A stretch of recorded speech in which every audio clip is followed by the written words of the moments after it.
Okay, so welcome back to the pack, guys. Uh, my video is probably not going here.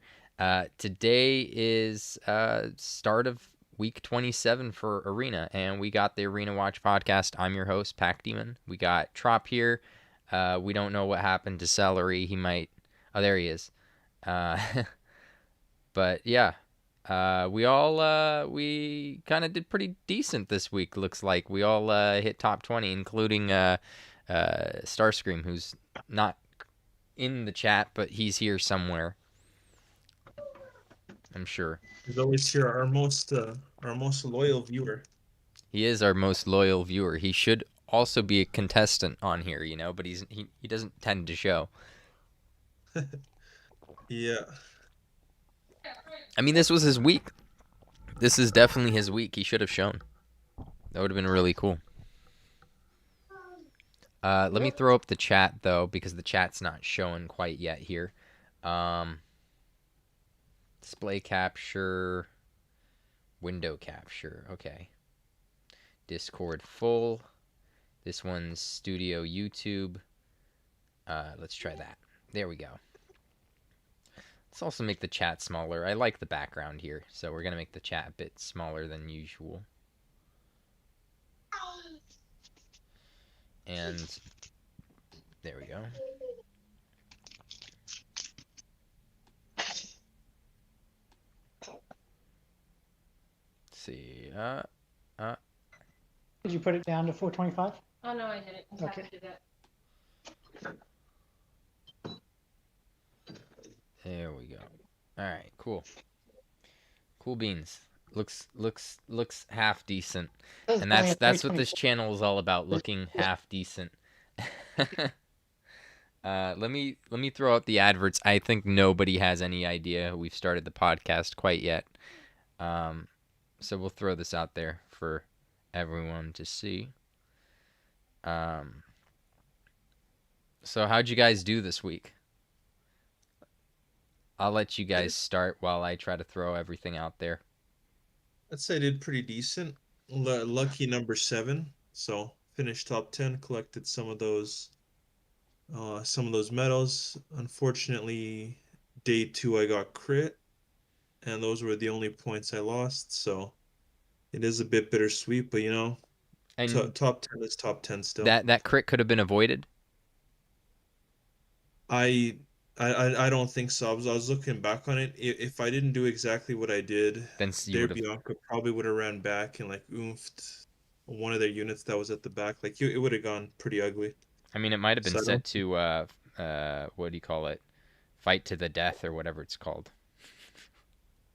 I guess yeah. Even if it did that, I was still a little bit worried about one of the units at the back being like a tanky 1000 HP unit. So I'm like, these were my best chances. 94% of the time I don't get crit by Elena, You, but then 6% of the time I do get crit by Elena. So so would you say that you're kind of like me in that sense that you don't aim for a 3 turn ever, and you'd rather lose you when you lose points, it's because you lose the unit, not because you lost a turn. You know what I mean? exactly, and, Is and that is it's that how been it that always way happens? for many weeks now. I never make it to turn 3 You never make personally. it to turn 3. Wow. No, not What anymore. Not in at least a month, what maybe a would month and a half. what would it have been better in some cases to have made it to turn 3 rather than losing the unit, or would it just not be Point possible wise, for you? maybe, but this week it wouldn't have mattered. It would all have been the exact same. Mm-hmm.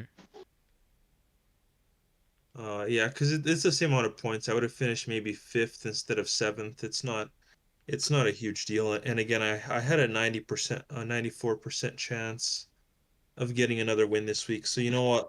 I'll take it. Sometimes the odds go against you, and that's fine. Um, but as a consistent player, you always just got to play to your outs. Be like, what's the highest road to success? And sometimes it just doesn't work out. But still got my 600 tokens. Still pretty happy. And Starscream, of course. Uh, like I didn't get to continue my personal win streak, but Starscream helped me continue Calgary's win streak. So now Calgary's on a 4 win streak here again. Dude, how do we get so many top global players from the same city or region, or I don't know what Calgary is. It's interesting. It's not a province. I know that.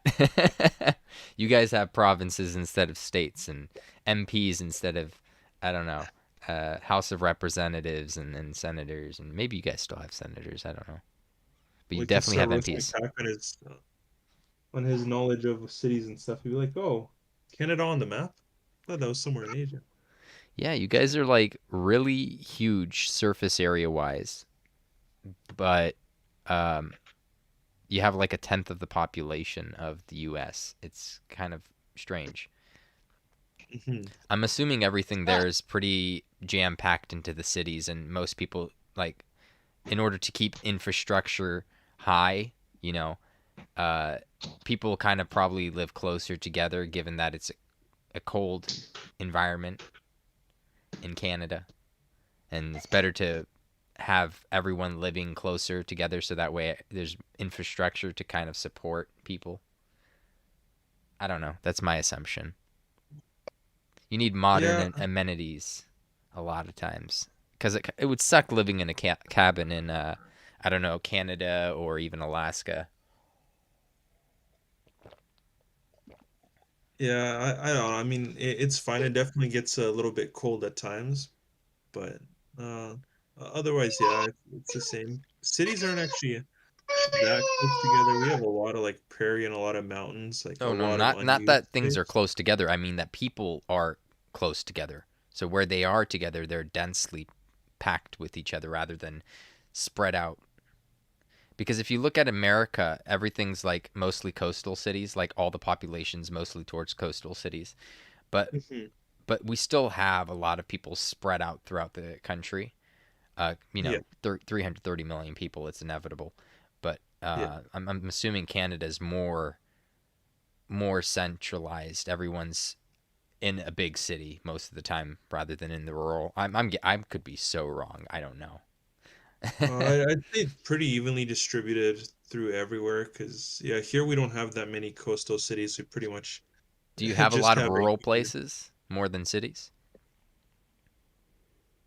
no cities we have, but just not coastal cities. We have a bunch of rural places, yeah, rural, urban, But do all that more kind of people shit. spread out and live into rural areas, or are they all more in the cities, you think? It's a bit of both. I'd still say cities are more populated Yeah. than the rural areas. It's that way for the US, but not severely. It's almost 50-50 in a sense. But yeah, it's more towards the cities for us too. Have you ever visited the states? I have, yeah. Actually, when I was younger, I used to go on road trips a lot too, and it was awesome. One of my flights I remember here in Canada, here in Calgary even. So we measure in Celsius, and I think at the time it was like in the minus 30 degrees Celsius. Mm-hmm. So this was when I was younger, and then I went with my parents over Christmas break to California, and it was like you just stepped into a movie or another reality. It was so hot and nice, and it's like we're here, it's like so cold and blizzardy to just vacation to California or somewhere warmer, and it just feels completely different. So that was definitely good. Other places I liked, I've been to Hawaii. Um, Vegas is all right. Like I saw the Grand Canyon. I've actually been to quite a few places in the U.S. If you think about it, Seattle. Mm-hmm. Vegas, I'd say was pretty nice. Not the nicest place I've been, but it was still pretty nice. I guess with the casinos, I don't gamble too much, but it's nice getting a lot of like poolside service and Surprising stuff like that. considering that you're playing a gotcha game, but you manage pretty well.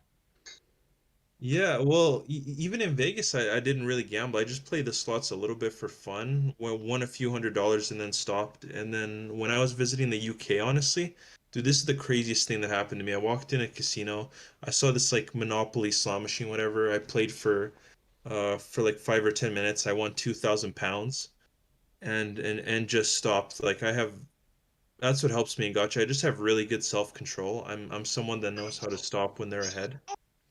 And That's fair. That's usually how the casinos will get you, though. They'll let you win a few $100 to let it get into your head, yeah, and that's a general technique that they have. So a lot of people realize that and will win a few $100 and dip, usually. yeah, that's basically me take their few $100 and then go spend it on something nice. Yeah, that's not a bad strategy. I think your odds of winning are probably over 50 in that case. Probably. Otherwise, how are they going to get people? I did the same thing in Korea when I went to. They gave you like $100, I think, to spend at the casino, like only on slots. And I won, for free. It's just like to get you in the door. And I won like $81. And I was like, hey, that works. And then I left. That's funny. It was Well, like, looks like Insane saying it's breath map again, and well, for everyone but me, because I don't run. I didn't get lucky with the breath units. I mean, Yeah, I'm an arena main, so kind of. So I do have Halberd max, and I've had him maxed for quite a while. But my Great Dragon definitely could use a few more awakenings. My I want to say that my Dragon Lord True Form definitely could use a bloom, a few, many, many, many more awakenings. I would appreciate that because he's squishy and slow. I wouldn't use him. I can't use him. I, if I wanted to, I really couldn't. Just looking at him, but he's a solid unit, and even though he doesn't scale as hard with his awakenings, uh, as say a physical unit might, because obviously physical unit's going to benefit from the attack power. He's not, right. If he's going to be breath, mostly breath, and mhm, because at this point I think he's mostly breath. Before there's an argument, you could say that, yeah, oh, he's the dragon swing and breath. No, now it's no. Now he's mostly purely breath now. Um, so obviously he's not going to benefit from the attack that he gains every awakening, but I still think he scales better than the awakening than most physical units because he needs the agility, he needs the HP, because that's what makes him great, right? That's what makes him amazing.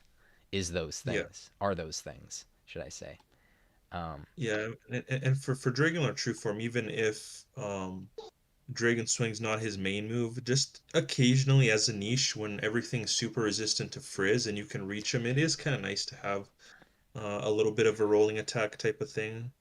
Like Dragon Swing's strong, but definitely not that strong compared to the stuff that's coming out now, like OKM and Sorrow and stuff. And I wanted to talk about that. Yeah, it seems like this week you finally kind of embraced the luck you were given and went with physical teams. And ever since you switched, I feel like you did pretty good. yeah. So yeah, sometimes you got to just use the luck the game Well, gives you, and it gives you physical unit luck, then you got to use that.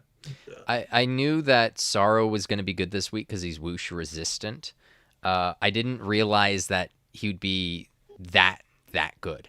And what made the difference with the Awakenings is that I could have put a lot of agility on him, and I could put the Sword of Ruin on Overkilling Machine, and he would outspeed Overkilling Machine at that point. So the yep. pull crossbow combo or pull atomic blade combo really helped me kill dangerous units. Like you saw earlier in the, I don't remember, it was this week, last week. There was a great dragon. No, sorry, a metal dragon that I had to face, and that AOE is just killer, right? Um, there was a metal dragon that I think last week might have been, and that really made me suffer, and I just completely conquered him this time around because of that combo. Uh, it just worked. I don't know. Uh, and you really only had three narrow lanes, so really only three units were able to move in. Everyone else was back. Like my Estark might have got a breath off or two, maybe. He did one physical hit, I think, the entire week, if I'm not mistaken. Um, so it's possible. It's just not likely that I'd use Stark or the Ghost even. Like there was one case that the Ghost would have actually killed a unit, and it was a mock battle. It wasn't even a real battle. I didn't do it, by the way. Which because I like throwing matches apparently. But There's there's some suspicious I didn't read. esports I activity. just because I was in the middle of the battle. You guys saw me live. I wasn't looking at the Discord chats. I had no idea that you guys were betting on the side there as a joke. Um, Yeah.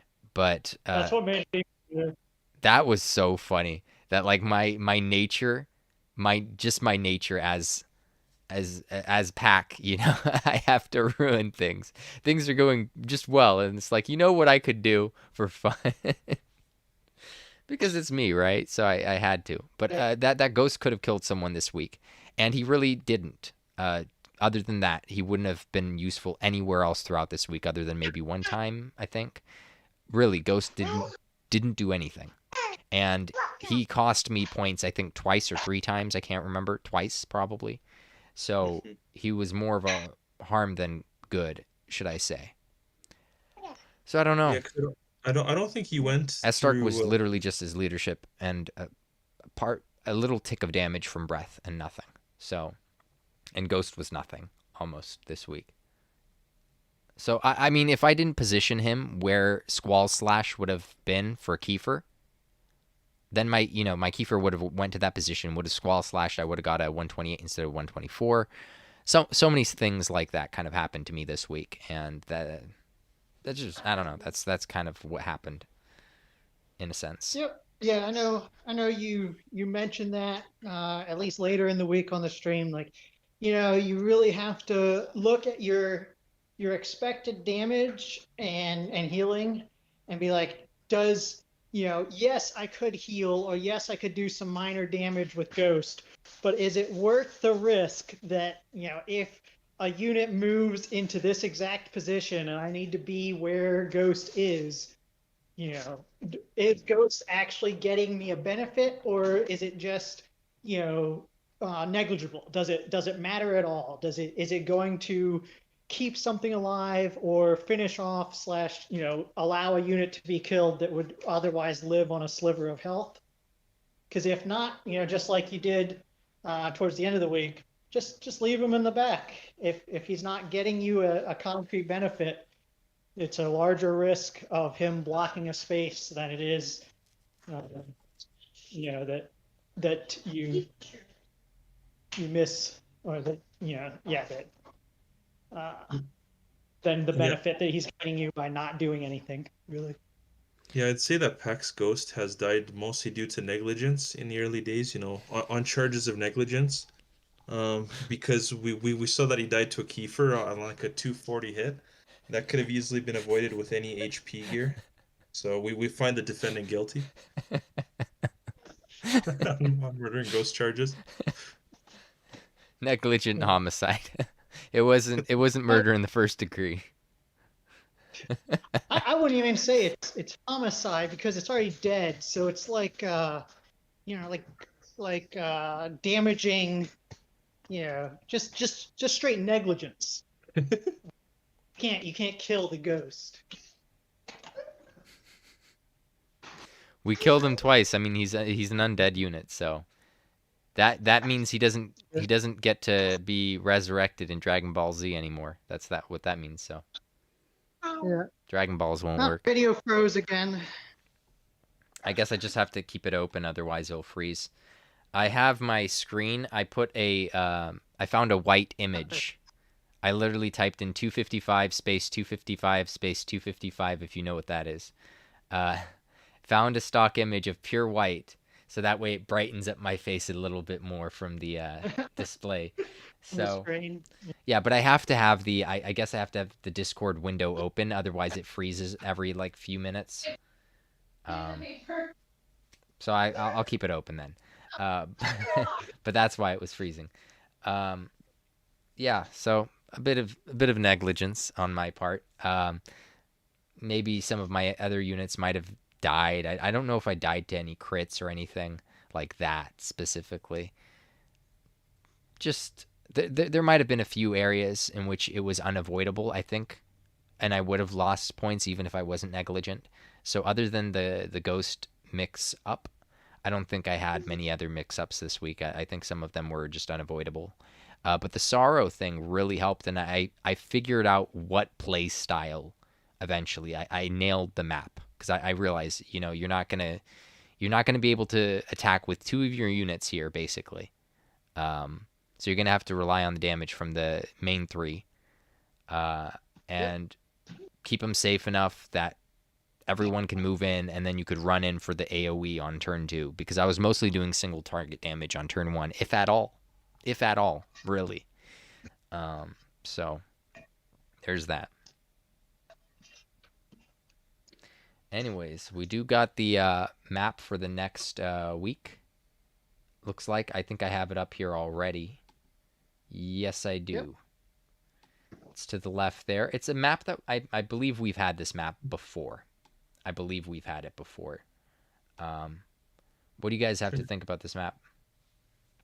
I'm trying to think if we've had it before. It does look familiar. We've had stuff similar. We've probably had it before. Let's be real. But it's hard to tell from the map. Are there spaces behind the back row? Are there spaces behind the back row? Yeah, like are people able to run? Because this looks really similar to that one week when there was no space to run, where it was a large map, but nothing behind the back row. I'm sure they can tell if there's... I'm sure they can still run here. It doesn't look like they can't, because the very back row, there's three units that can be placed in that row, and I believe you could run at least 1 or 2, probably 1 tile behind that. It's not the worst, but it's definitely a possibility that could happen. So, you might want to avoid certain units that would suck really bad on Fight Wisely, because you don't know what the enemy has them set to. Me, I'm going to give all my units buff and set them to Fight Wisely, so try me. I'm kidding. Yeah, that's... But I think it's nice. This map, what do you guys think of it compared to this week? Better than this week. Better, yeah. You've got wings available. And I think the wings are going to be... people are going to really run into those wings with their units, because sometimes they don't... Oh, look, it's Jawline Coon from Dragon Quest Die, so he's here. Jawline Coon, if I didn't have my beard right now, I might be able to match your jaw. Not quite, but I promise you, we're jaw brothers. But anyway, so we have, what was it? In the wings, you could put in a unit like Overkilling Machine or Zoma, right? They basically have the exact same range with Atomic Blade and Glacial Doom, right? Because of the movement differences versus the just don't put them behind a pillar. Yeah, but basically, whoever's in the second row behind the pillar would be able to get hit, right? Or anyone in the wing. So whether they're in the wing or behind the second pillar, they're going to get hit. And I'm thinking a lot of people are going to position themselves behind that pillar. So a lot of people in response are going to put themselves in the wings, and we're going to have a lot of people throughout the week that are either going to be behind the pillar or in the wings to counter other people that were behind the pillar. And that's going to give us a lot of opportunities to use Overkilling Machines and Zomas and movements that have that kind of range, basically. So I think that's nice. And then the middle obviously could be a host for your Sorrows, your AoE. I think I might bring Great Dragon back. He seems like he's viable for this week. That or I'll go straight S-Dark with Sorrow. It seems like a good combo. S-Dark Sorrow, because, man, that damage is something to behold. And I like having the second resistance, because my Great Dragon still doesn't have the double Frizz resist. It definitely doesn't have the 4 Awakened double resist. Looks good to me regardless. I'm here to hang out. Used to play DQT at launch, but dropped. Man, you dropped DQT. Oh, that sucks, bro. Because it's like DQT's gotten so polished over the past few months. I mean, even if you hopped in now, if you re-rolled an account, when does 2.0 go away? Pretty soon, right? It's already gone, maybe? That better. Huh? Maybe end of the month? Maybe end of the month. Yeah, you could join for 2.0. Or you could wait until the year end of... Dude, it's great. This game's... Okay, I've played Die extensively, and I've played this extensively. This is on many levels better than die. I get the whole streamlined play of die. I do, because you can basically play with the same team forever and keep upgrading your weapons, right, on your characters, and basically maintain the exact same play style. You're just maximizing abilities. Occasionally, you might switch in a new ability, but it's basically you're playing the same game, right? It's not gonna There's not gonna be too much variation, so you're not gonna be thrown off. There's very clear what's called mechanics in that game that don't seem to change really. I don't think will change with many updates. It's going to be very straightforward, so kids and other people could play it. But Dragon Quest Tact, you could ask any of these guys here. If you switch your team, your units, that's massive. Like, that's a completely different play style at that point. Completely different. And then playing PvE content in this game versus playing the arena, way different. It's like playing two different games, basically. It's really fun. Playing two games at the same time is a recipe for disaster. It is. It certainly is. I'm going to play die on auto if I can help it. I'm farming everything, and I'm going to just play that game on auto. I'm honestly not going to.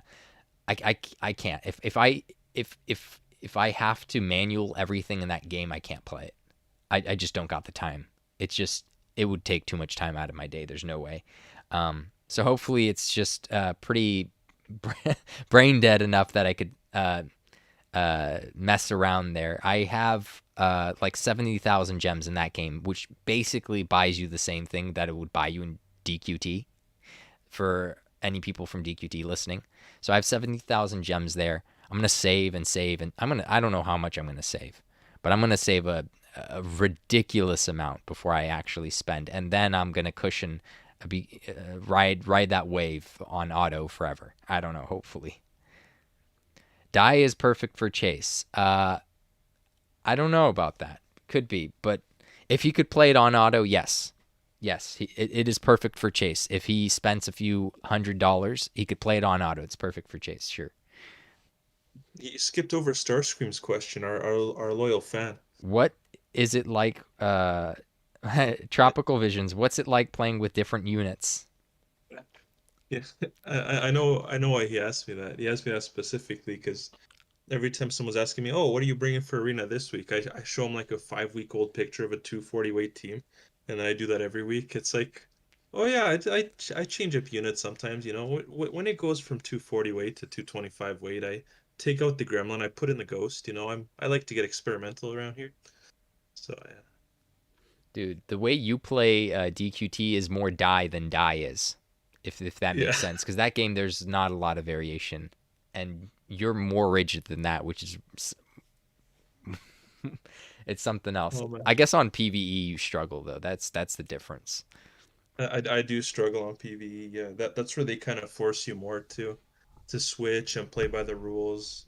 Yeah, especially since the arena rewards aren't getting much better, right? Mhm. So the benefit of aiming for top arena at this point is almost not necessary anymore. Like I think most people in the top 50 could probably afford to max awaken every new arena unit that comes out on release, and they could probably still afford to get a few rolls on their, I don't know, their liquid metal sword if they wanted to. They could probably buy all the Omni Stones, all 5 of them every month if they wanted to. I think. I don't know. It's crazy. Like that's a good debate. Like all of us here, because it's on the really podcast overstayed kind its of been usefulness. down. Arena has in a sense. Where's my other phone? It's like, well, I don't know. For me, it's also more for the fun. But Oh yeah. like, I'm getting to the point where I could easily max Marblin and then buy Marblin again.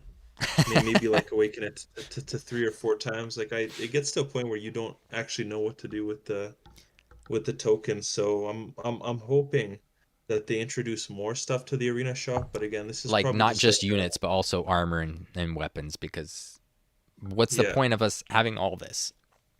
Like, Yeah, because the people on this podcast it here are didn't getting really bored give of us much hearing. of an advantage over anyone. I mean, it did short term. Short term, we had our halberds maxed before everybody else with armor. Like, it was ridiculous. But that power boost is gone now. Like, it, it just doesn't exist. So even though we're top 50, top 10, top 20, you know, first place, doesn't matter until they put better things for us to buy. Yeah. But yeah, Yeah. I definitely I think you could probably buy that the flame shield or frizz shield or whatever it's called. That should help you out if you could get a perfect roll on that. Should help you out for getting crit if you ever get crit on Mega Orgo boss fight. Well, I And like then the exist. I would definitely roll the liquid metal sword because how about if you got all gold HP? You'd save it, wouldn't you? Oh yeah, yeah. Yep. Be a crazy weapon. Plus, it would give I you would what? use Plus that sword. 4% to your physical. Yeah. I'm not sure. You're probably not using that on physical units though. That's the unfortunate part. But so maybe the rare lightning follow up is actually better, but I don't know. It's tough to say. It is kind of funny to see like Great Dragon get a little random auto attack every once in a while. It is, but you're never in range for it most of the time, right? Well, depends. A lot of times turn two, you'll be like I wouldn't say it ever matters, but a lot of times turn two, you will be next to someone in order to hit three, multiple units. Mm-hmm. So it's not terribly rare, but it's also not terribly, I mean, it necessary. says rare in the title. How could you say it's not rare? You lied to us. It doesn't say occasionally, does it? Does it say occasionally it gives a zap follow up? No, it says rare. You lied. How did you misinform people in this podcast? The follow up is rare. The Uh-huh. situation for a follow up is not terribly rare. Yes. But when you put them together, one multiplied by the other, then it's extremely rare. Becomes rarer than rare. It's Yeah, Trop asked if I'm gonna, well, not Trop, sorry. Star asked if I'm gonna make an alt account. That's probably not gonna happen, but I haven't tried to get BlueStacks yet, or asked my wife to use her phone for a new account. But that's something we discussed. John Line was re-rolling and seeing how long it would take to get top 100 arena, or I would even shoot top 50. I would want a gold medal from a fresh account. Would be an interesting experiment. Mhm. And we determined that it would probably be you could go for a dragon team with Great Dragon, Metal Dragon, Orochi, who with Stam Refund you can get done. Stam Refund and the Slime Fest Reminiscence you can get started on quite early, and then Dimension Dragon, and you'll have a Yeah, I think yeah. one of the Yeah. rules I would allow for a new account trying to get top 50 in arena just to prove to other people it's really not that hard if you put your dues in. I would let you have passport for that because you need the gold. You really need the gold to do that. I feel like that would be a better, because it would be hard to try to convince someone make a new account and then they had to also fight the tide of having less gold is just it's too much. It's too much. I mean, it's doable. It would just take a bit more time, but Yeah. but I don't think many people would want to pay for a passport for an alt account, especially if their main doesn't have one. Yeah.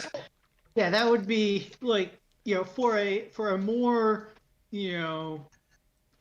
useful experiment, the passport would definitely be something almost everyone that plays gets the passport. Even if they don't keep it forever, they have it for, until they get to a comfortable place in their resources. There's very few people that play long term that don't get it at some point. Mm-hmm. But I don't know that you would 100% need it if you're fully focused on arena. I think the power levels of units has gone high enough that, like, remember, when the game first came out, the hell stages were actually difficult. Yeah. And but with rank 7, and right now, if you make the account before the extra missions go away, the 2.0 update missions go away, you can get units to rank 7.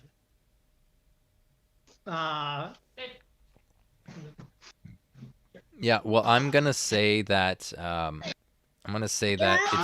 it's a clear bit. everything with a free to play arena focused team. It's possible. It's definitely possible, I think, to get to top 50 with the new team. I don't even know how long it would take. Maybe 5 months, 4 months, 6. Let's see. It depends when you decided to do the re-roll, right? Like if you decided to re-roll at the 1-year anniversary, I don't think it would take as long at that point, because then you'd have some decent units. Or maybe you do it at the Beast Fest. That would probably be the most ideal, right? I mean, it depends on, like, one of the benefits of, we were saying going dragons is that you have control. It takes you, what, if you're getting maybe 500 medals a week with just by getting to Master 1, and if you're probably getting bronze medals. I think that's still pretty reasonable for a brand new account. I know you can get Master 1 with all 60-point matches, and I think even some 40-point mixed in there. Mm-hmm. And so how long, like, I'd have to do the calculations, see how long it would take you to get Halberd to at least awaken 1, where he really becomes usable. And from then on out, like, you should, you should be able to have a shot. I think every week you're still going to be pretty low power. That's one of the benefits of going Dragon Team. But, like, you re-roll at 1 year, then you've got Nocturne, at least 1 awaken, hopefully more of Nocturnus. If you re-roll at Beast Fest, then you've got Vera and or Marquise. I don't know if they're both Beast Fest or what. But there's definitely some different strategies that you could go through for to try and get up as fast as possible. And I think with the tier lists that we had initially, people were saying for the longest time that Overkilling Machine was good, but he was in like 8th or 10th place before. But we had people like Shaunez telling us, no, he's like the 3rd best unit or whatever. And he really was, like, at the time, the 3rd best unit. And the tier lists just weren't showing it, but we found out afterward, right, that the real order of things is like this, right? And not only that, but we got Bloom early. So I think dragons have seen a huge boost because, okay, now everybody's investing in either Metal Dragon, Great Dragon, or something like that. And now we have infrastructure that JP didn't have at that point in their on their server on that timeline, right? So we have Bloom earlier on our timeline, so a lot of people are going to invest into it. And part of what makes you think a unit is good is the fact that yours has more, I don't know, blooms than someone else's, awakenings than someone else's, that it has more nodes on the bloom or something like that. So that will affect your own judgment based on just, subjectively, some of your units are more awakened than others. So I think because we have the infrastructure for dragons a lot earlier than JP did, I think they're going to be here to stay for a lot longer. And then when because everyone has an infrastructure in place. Once when Dol Magus does hit, dragons are really going to outlast some of those other units that obviously can't stand up to Dol Magus. So it's a great investment. It's not the best at all points throughout the global timeline, but it's the best across several months on average for the global timeline. So if there's anything that you want to invest in and, not suddenly be underpowered the next week once when physical units no longer matter, and then overpowered the week after that once when the martial units no longer matter, then you invest in breath. Because right now, spells are underpowered. They're going to be underpowered for a while. So if you invest in spells, you're not gonna see anything from it. But until Dol Magus basically comes around. And but if you invest in breath now, you'll see something from breath right now. And when Dol Magus still comes around, you'll still see something from breath. So it's the most consistent thing that you could build towards, if that makes sense. And we on this podcast do support the virtual or the digital communist strategy trademarked. So it only works in video games, guys. but we do support it. So yeah, you just need that passing grade, and dragons get that passing grade. And I just don't have enough breath on my team, unfortunately. Yep. Yeah, that's. I mean, just like you were talking earlier, or we were talking earlier, with is it worth it to move your ghost? Or even the is it for a top tier arena player like Trop, is it worth it to play a little bit safer but have a much almost guarantee a 3-turn? No, because -8 still means you're not in first, -4 means you're not in first. So you might as well go for the slightly riskier play, but the much higher chance of getting that perfect, because when you're at that level, that's what you're shooting for every match. If you're still learning arena or working your way up, up from like Marcos, who started taking it seriously, just got his second gold this week. So dude, that's congrats to fucking him. terrifying. You know how good Marcos is at calculations in this game? You know how spot on he's, because everyone in the top arena in JP plays with a calculator out, right? You know that, right? We don't have any of those here. Marcos will be our first. It's terrifying, man. Marcos is gonna kill it. Yep. So, but when you're in that sort of situation where you're transitioning from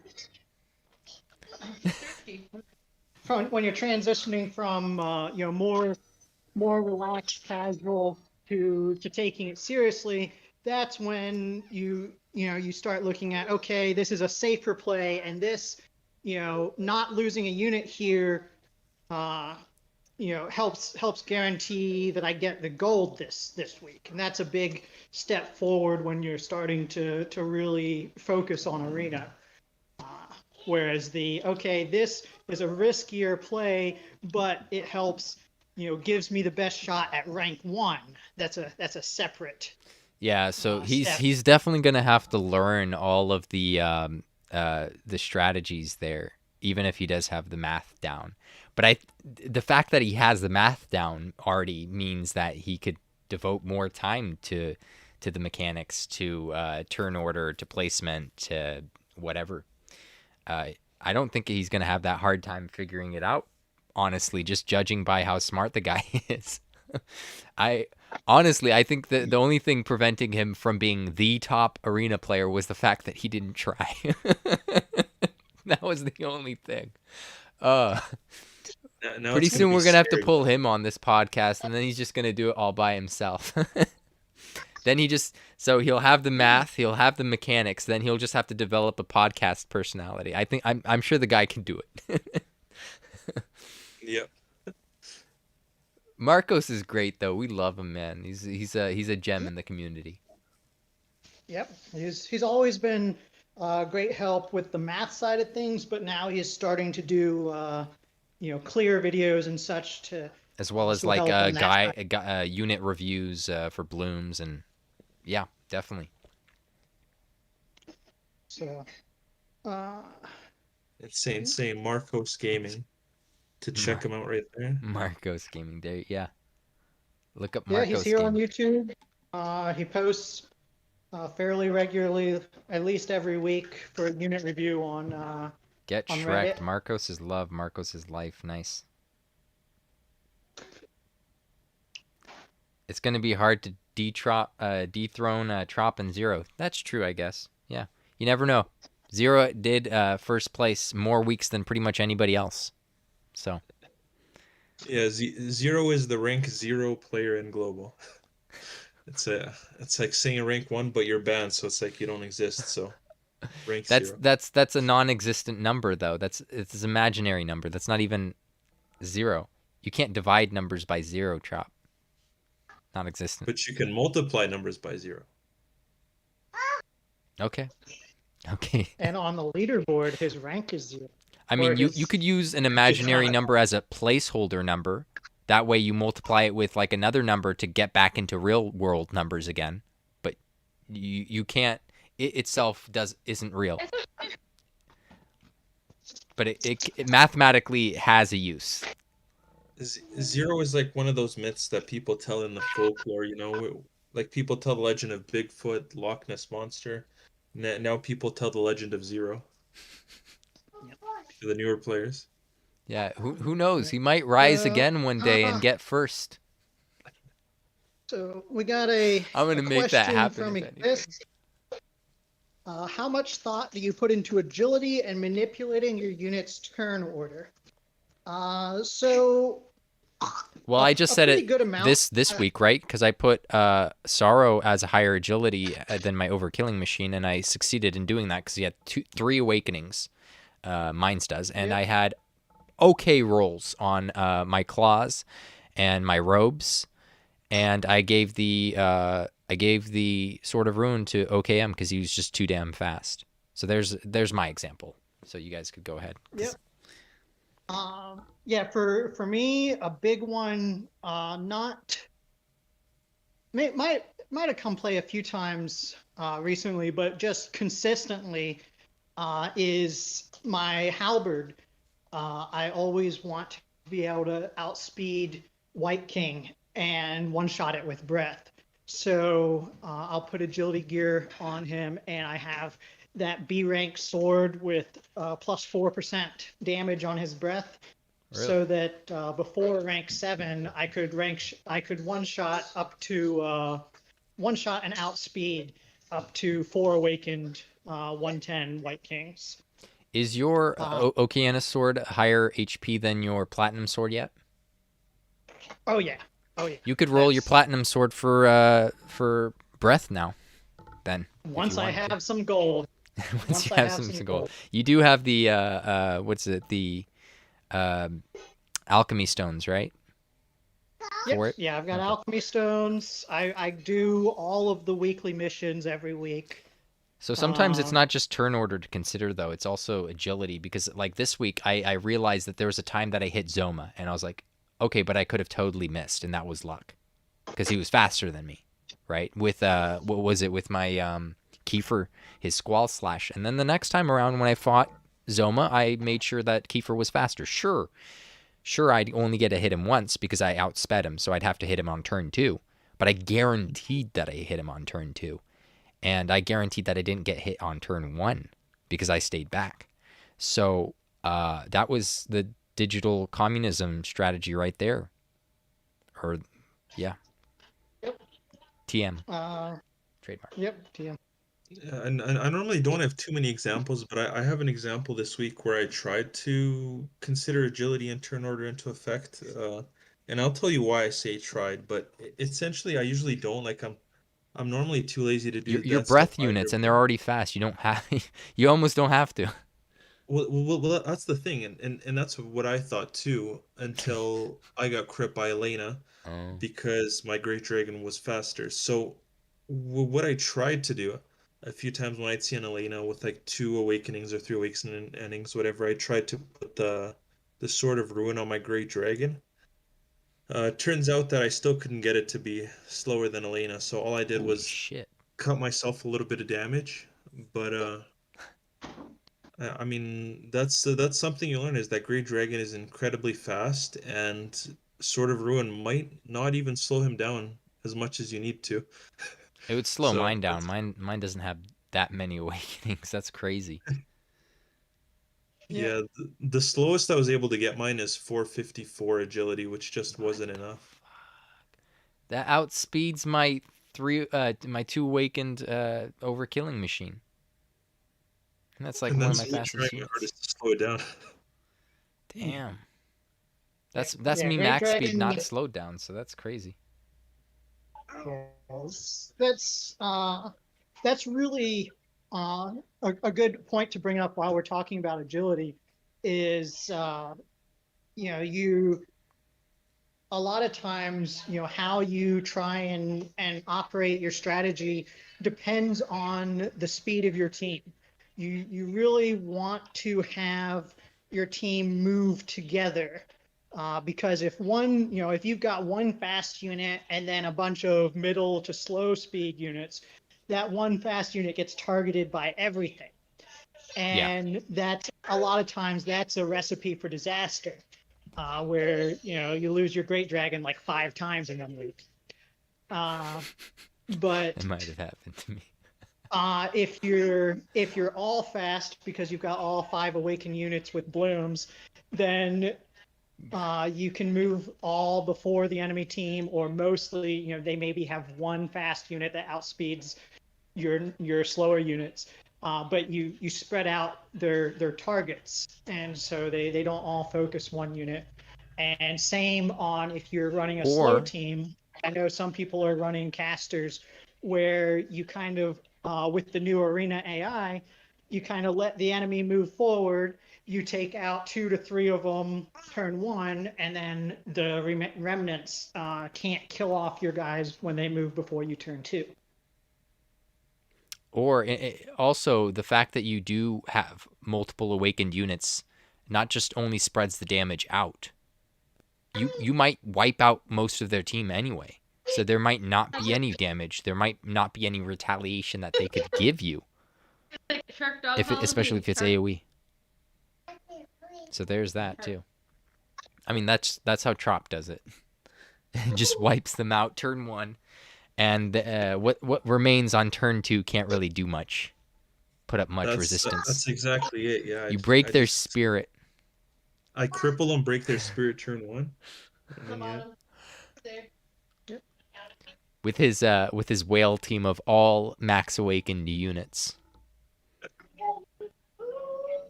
Yeah, I mean Yep, it is technically a whale team. it is. It is, isn't it? CP wise, it definitely is.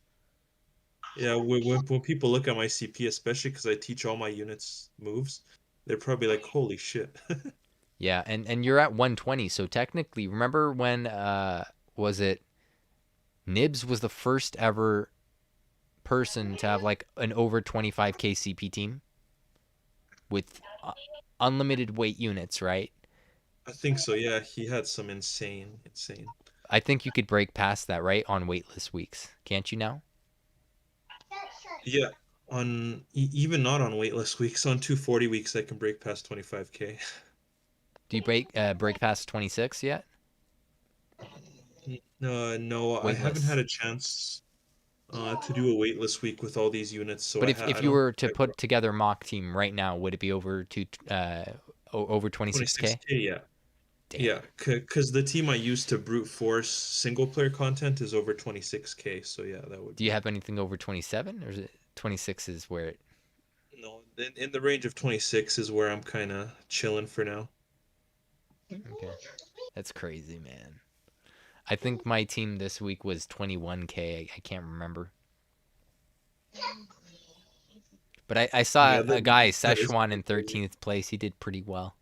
I saw 3 Szechuans, but one of them was actually wrote it out in English instead of Chinese. So pretty interesting. Yeah. I wonder who would do such a thing. Yeah, I don't know. But you know, the Szechuans got to represent. You know, all the Szechuans got to represent. Same thing with kimchi's. They just got to do what they do best. You know. Exactly, yeah. And we do appreciate our Szechuans and our kimchi's. If I could speak Szechuan or kimchi, I would definitely get in with their community too and let them know about what we're doing with Arena here. But yeah, we have. Is there any kimchi or Szechuan in the top ranks that you consistently see there, that you trade blows with for first place? I wish there was like not really. Is There there is actually anyone better one. than you, Trop? Is what I'm trying to say. As good or better than you that you've I, noticed? well, what are we basing that off of? Like, what are The the most qualifiers top that we're tens, comparing? most consistent top tens, most consistent top fives, first places, top 50s, Uh, no silver trophies, no bronze. I, I don't know honestly. Like, if you're thinking a combination of first places and overtime arena placements and like tokens earned, Nib was up there. I Nib think for the me, I think was the closest. top back in the day, but now no, yeah. Um, I was gonna say for the Asian crowd, I do occasionally notice one player. It's like a little blue beginner slime. Hmm. I've sometimes seen him in first place, definitely more than once. Um, Otherwise, those Szechuans and kimchis don't really stand out to me. Um, I don't know about overall performance from the beginning, but like in terms of first places, who we have on the English server, I know that Atlas is pretty close to me in wins, Yep. Yeah, but yeah, on the kimchis or Szechuans, I don't really know apart from that blue slime guy yeah. who's probably won three or four. Um, and then I guess of course in my own budget range, there is Starscream who's done maybe not so well in the first 10 weeks, but like after that mark and I don't know when he actually started taking off, but ever since he started taking off, he's just been doing really good. Got to give credit to Starscream. hmm for Um, sure. I honestly can't remember when he really debuted, whether it was week 15, 16, somewhere along those lines, but he just kept on top 10ing, So if you kept count on from winning. then and on, you guys are pretty close. If you discredit everything previous to that. I'd say yeah. We were definitely in. We If we discredit everything previous to that, at that point we were pretty much head to head equal pre-bloom. Of course, post-bloom I ended up winning three in a row, so it so it makes Basically, things a bit farther apart. But honestly, like before that point, before the bloom, we were literally pretty much neck and neck. We were all getting. We were Me and Starscream were both getting first places. We were both getting top tens. We post both tied for second place on the A rank week. Like we were pretty much neck and neck at that point. post Bloom and post Max Awakened team for you basically proves that if you had Max Awakened units, you would have been beating Nibs. I think I honestly think because so Nibs because was the best I top already player had at the me. time, most consistent best top player at the time. I think, but if you had what he had, you would have beat him probably. I If you had what he had, I honestly think so because I had the knowledge, but I just didn't have the power. So when you yeah, have the knowledge and the game starts giving you the power, then you can kind of just put them together. yeah. But that's the thing. Yep. You are your account in this game. At least that's part of it. That really is part of it. So he was the better player for a bit.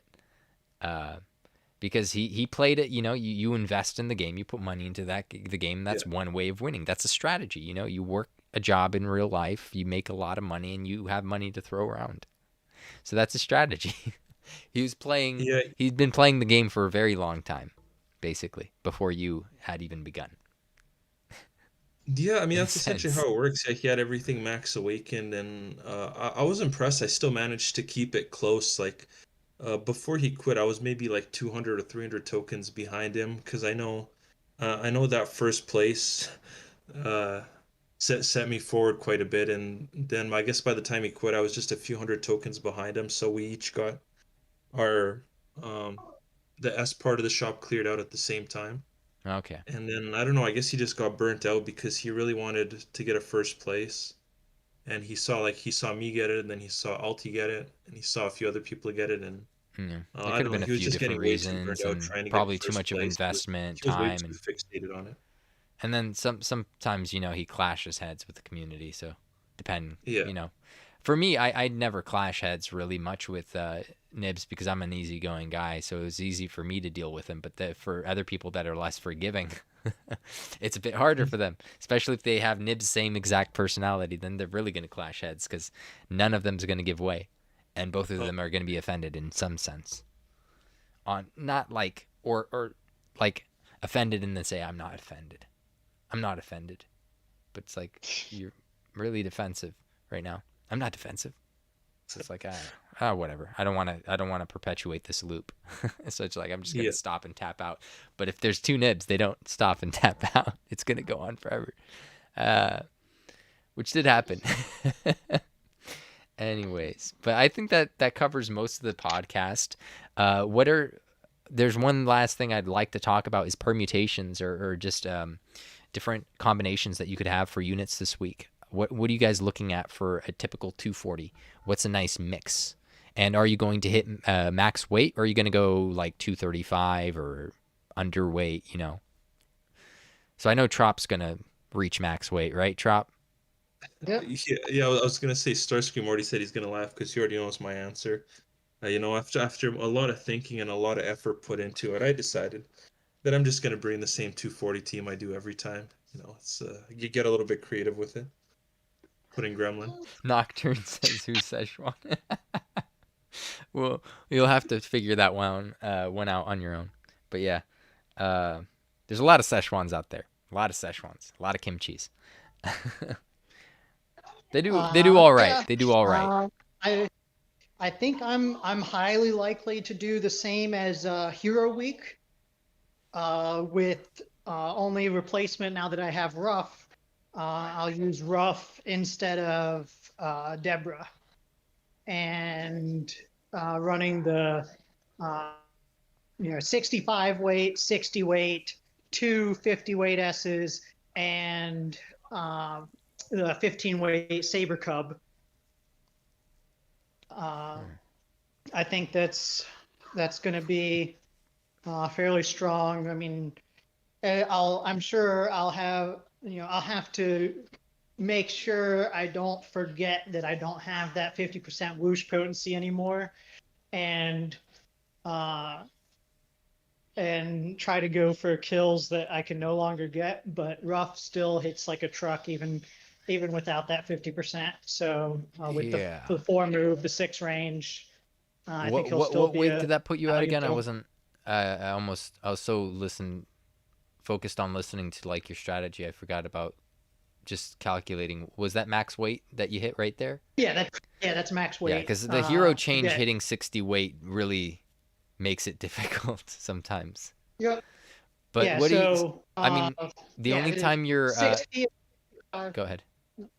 Oh, yeah, I was just saying that you got 225 from 4 S's, and then one being a hero, one being Dragon Lord True Form, and then 15 weight added to that brings you to 240. So Looks like Vosh is in the chat. Young Levi. We also. Okay, that's pretty much it. And Jawline Kun is he's gonna download DQT again. Nice. Nice. So We've he's gonna achieved our mission. re-roll on 2.0. What should he aim for? Since he's still here, what should Jawline aim for? I think Dread Dragon. You can't go wrong with Dread Dragon, Kirill, Elena. Just Okay, make sure Elena it's will actually be good in the future, though. So if you're gonna give him bad recommendations, make sure it spans a good deal of time. yeah, Elena won't be back here in a month or two, and then it won't be funny. So make sure to get Kirill and Dread Dragon dupes on your reroll. 2 copies of each should be good. And well, what's the other one? Boss troll? No. The other troll. Great troll. Great troll, the greatest trolls. The greatest of trolls. No. Yeah. No, Elena's great. I think it depends on what he wants to aim for. Like what we were discussing earlier was a entirely arena focused account, kind of like Trop. And in that case, shooting for dragons. If you're rerolling right now, I think aiming for a dragons a breath team is an excellent strategy. If you're aiming for a mixed or a PvE focused team, then 100% you have to aim for at least one Seraphie. Oh yeah, that's true. Oh no, yeah. I'm sure. I would get Seraphie and Great Dragon. One Seraphie and 2 Great Dragons. 1 Seraphie, Great 2 Great Dragon Dragons. for PvP. But Two. for if you were building a PvE focus team, I would aim for Seraphie and Malroth at a minimum. That's I feel like true. that's actually good advice. Yeah. Yeah. Seraphie Malroth combo will get you very far in hard content. Yep. Actually, I don't know if you can aim for Malroth. I think he's not on the 2.0. Oh really? I don't think he he's is, on no. the thing. So that's unfortunate. But at the 1 year mark, which is coming up quick, only less than 3 months now. We're right about 3 months. At 1 year mark, we're gonna get a pick any hero or boss unit from the time period up through Malroth. And so that discounting lets you get Nocturnus, basically. Everybody discounting Nocturnus. Well, it only goes through Malroth. So these Orgo Demirs that we're seeing right now, they won't be available for the choose your own unit selection. Yes. All right. So you could choose. Looks like Jawline Esther. does PvE mostly.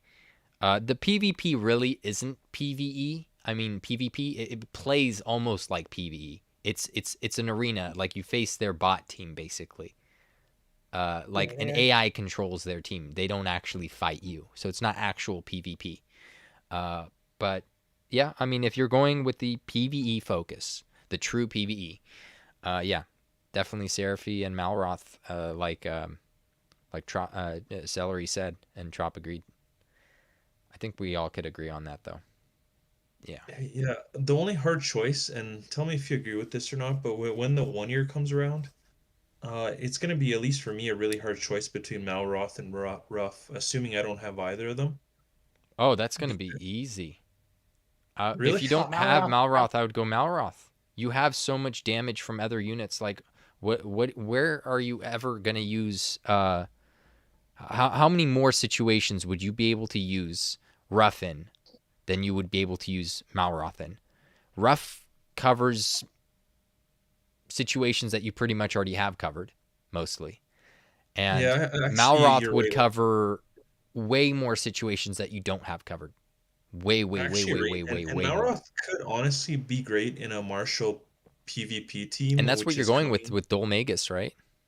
Yeah, so honestly, yeah, Malroth is probably the clear choice at the 1 year mark. Yeah, that's a good point.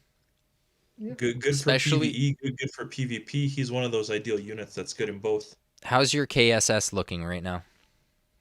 4 Awakens, same as mine. S5 level 95. I'm slowly leveling it with dailies. Okay. That's probably for the best. That's going to be key for a martial team, I think.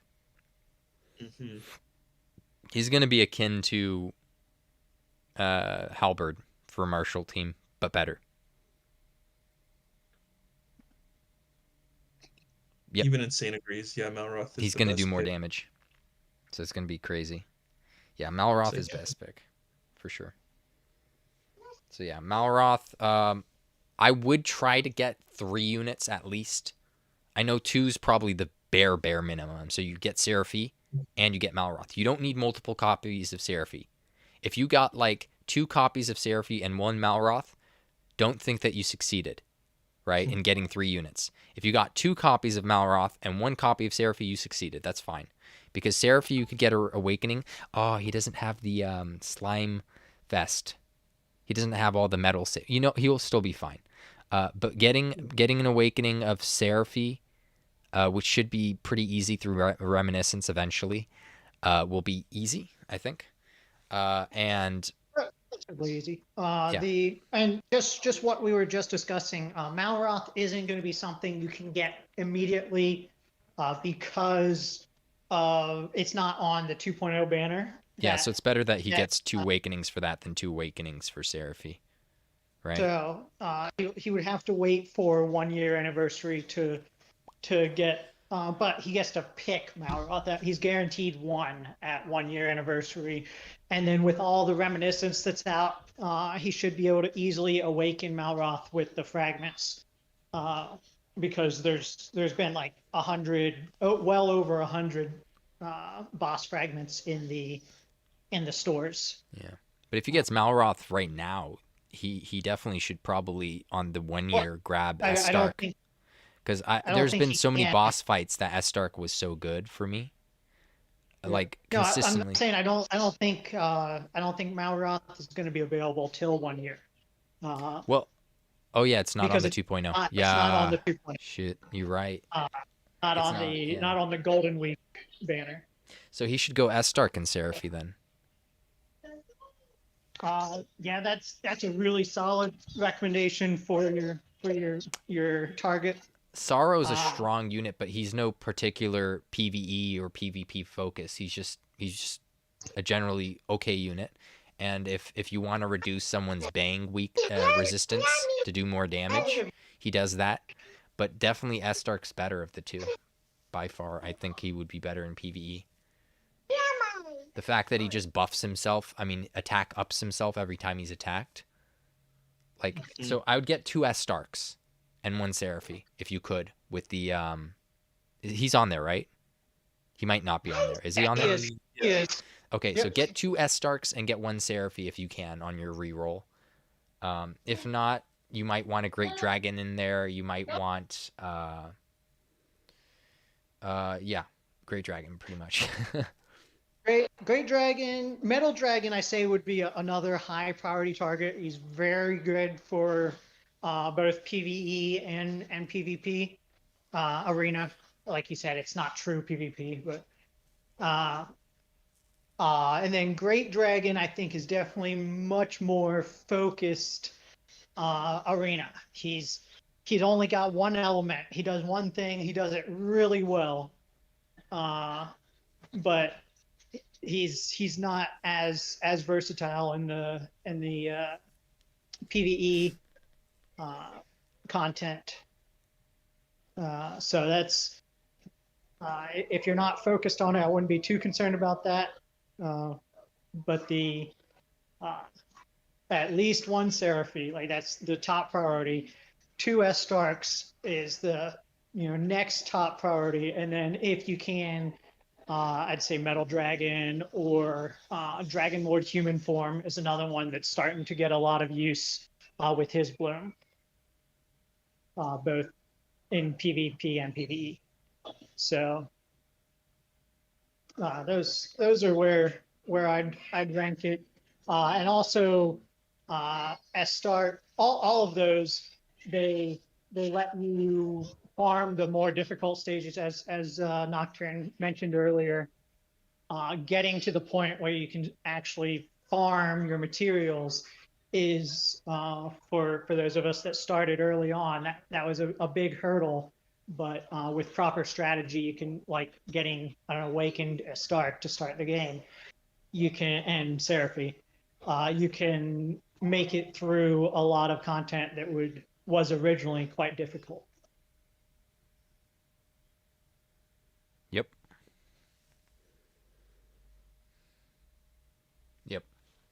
And I think the fact that a lot of stuff on Battle Roads and Reminiscence is available. I maxed my Lionheart like it was nothing because his battle road's right there. Yeah, I'm going to max my Dragon Lord. Like I'm farming him now. I'm getting XP from as we speak right now. You can imagine how.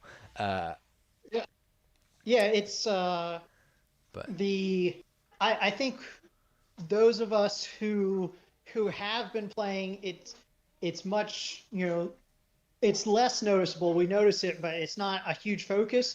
But for someone starting out fresh, the fact that battle roads give like what 2 or 2.5 times as much XP as they did before 2.0 came out is like massive for getting your team powered up without expending limited resources. and pretty quickly too. Like yeah, very quickly. It used to be 2 overnighters, 2 all-nighters to get a unit to like 110, and now it's like you could get it to 120 in just one night. It's like, no, okay. Don't mind if I do. It's significantly sped up, which is very nice from a quality of life play standpoint. Yeah, because then I could go back to farming the event medals. Yep. So, but yeah, like we hope you enjoy the changes that have happened since launch, and would love to see you post some updates, whether in the channel or on Reddit. Just like I said, it was something we kicked around of, like, there's all these people that are always like, oh, I feel like I can't get anything done. I can't, how am I supposed to compete with these people that have been playing since day one? And that, with proper strategy, we do believe that you can accomplish your goals relatively quickly with what aiming has given you in the form of quality of life changes. Yep. And let's see, what am I gonna bring this week? I never even said what I'm probably gonna bring something the same that we brought this week. What was our weight this week? 225? I can't even remember. Yeah, I think so. Yeah, so we have a bit more that I could do. So I probably wouldn't bring the ghost, and I could probably just bring in, I don't know, the Saber Cub or something, or a B rank. I'd probably just bring the same exact team, Sorrow and all. And I would just bring the Gremlin, probably. We'll see. Yeah, I mean, that seems pretty good. Of course you'd say Gremlin seems pretty good. I might be a little bit biased. Starscream even called his Demon Lord Trop form, so I appreciate that. Well, mine is a mini Dragon Lord True form, so it's something similar. I can't remember what I actually gave him, but he's basically a Dragon Lord True form mini for me. Yeah, we might have named him the same, honestly, because I did mine mini DLTF as well. That's I'll have what to double check on that and then post it on the Discord. But we'll see. Hopefully, I don't make mistakes this week, because I tend to do that. Just throw things, but we'll see. I think Arena is probably going to start. You guys can agree it's going to be after the update. So don't stick around. Don't wait around. Nothing's happening right now. You're not going to miss Arena. Nothing crazy's going on. It's just going to be late, and I think that's the trend moving forward every time, because they're going to be doing updates more regularly, I believe, for events that have like 3-4 different parts to it. Nocturne has to go to sleep. Well, we're about to end here anyways, Nock. So good night, Nock. Any last words that you guys want to add? Not that I can think of. I think this was because we could talk more about the map. I mean, we didn't. It's not the craziest map ever. 2 wings and a middle. So it's like I don't know. Is there much else to comment? And I think we covered it. It's like not, you could have assassins in the wings basically, and like AOE or long range units in the middle basically. anything with like 3 move and fan breath range, or 3 move and sorrow pull range, or something like that in the middle. And mages, or your overkilling machines, or anything really. I mean, for Celery, it would have to be his Great Saber Cub would be on the side. Hopefully it doesn't die. And hopefully whoever he hits on the side is whoosh weak. So that's a lot of conditions there. But something like that, because obviously that unit's not hitting anyone if they're in the middle, if they're all in the middle. So that's pretty much it, I think, for this week. Not much else to comment. All right, guys. Well, this has been the pack. Also, Pack Demon. We got Celery and we got Tropical Visions. Anyways, guys, signing out. If you like this video, like this video. If you have something to say, write it down in the comments down below. If you want other people to see arena content, you like arena content, go ahead and share this so other people could know what we're all about here. If you want to see more content, go ahead and hit that bell icon. This ain't Twitch. That's the only way you get notifications here. Unfortunately, YouTube's got despotic as of late, but not in the right ways, apparently, because, you know, we would love for them to force notifications on you, but they don't do that for us, unfortunately. So go ahead and join Kage's gaming Discord server for all the best underground DQT conversations, and go ahead and join my server for all the best DQT guides. I will have Purvis's stuff up pretty soon, and hopefully I'll get the remainder of whatever this event was. Whatever I missed from this event. Anyways, guys, this has been Pack signing out. Peace.